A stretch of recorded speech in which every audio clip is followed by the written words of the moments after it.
Voici ici une première visite importante qui pourrait capoter. Pour son premier voyage à l'étranger en tant que roi, Charles III avait décidé de passer la Manche pour profiter de plusieurs jours en France.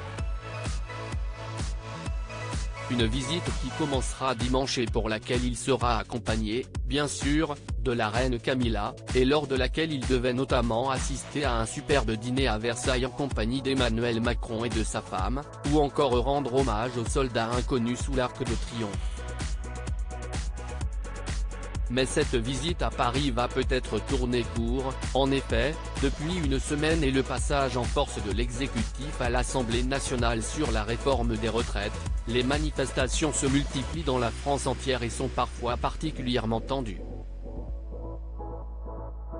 De nombreuses poubelles, des vélib ou encore des abribus sont ainsi brûlés depuis plusieurs jours, et au vu de la journée noire organisée ce jeudi, les choses ne devraient pas aller en s'améliorant.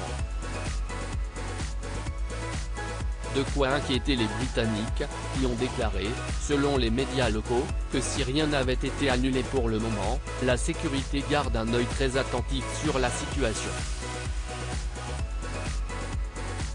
Si la France a bien sûr assuré ses voisins sur une venue ultra sécurisée, de nombreux proches du pouvoir cités par nos confrères de gala, auraient peur qu'un mouvement de foule dégénère. Un dîner polémique et une visite à Bordeaux déjà tendu. Pire encore, d'autres critiqueraient le dîner à Versailles, qui doit se dérouler ce lundi. Et on imagine effectivement que les manifestants ne se priveront pas de se rendre en banlieue parisienne pour manifester devant l'immense château. En tout cas, si toutes les questions sont aujourd'hui ouvertes, le sujet délicat est très surveillé par les deux pays.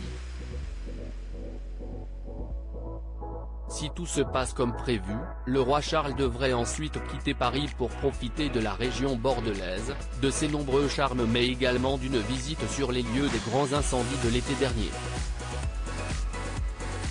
Le souverain s'y était déjà rendu il y a de nombreuses années, tout comme sa mère, la reine Elisabeth, très amatrice de la région.